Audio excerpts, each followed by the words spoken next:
In this question we have to find which term of the sequence gives the following values. We're going to look at this one here, I, but before I do that I'm going to just recap A to show you what our general approach is.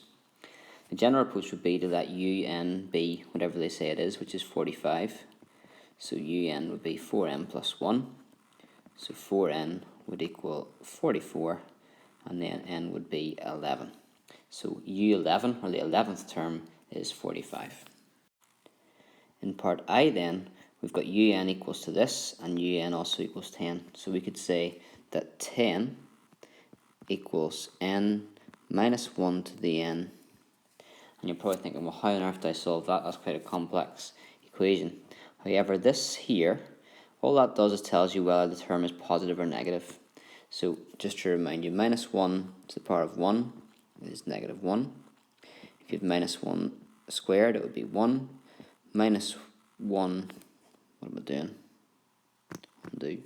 Minus 1 cubed is negative 1.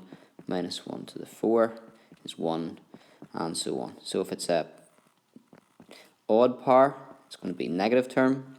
If it's an even power, it's going to be a positive term. So if we look at un being equal to 10, it's a positive number, which means the right hand side will also have to be positive.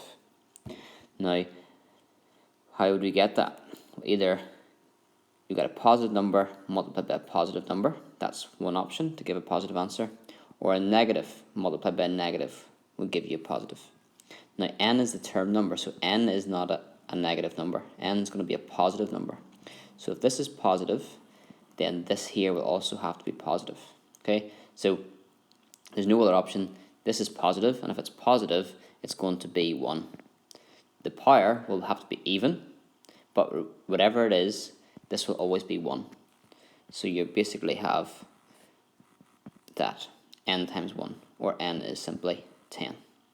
If n is 10, you're basically saying that 10 is equal to 10 multiplied by minus 1 to the 10, and sure, that there is just 1, so we're saying 10 equals 10. So a bit of a funny one, but you have to just think about the positives and the negatives.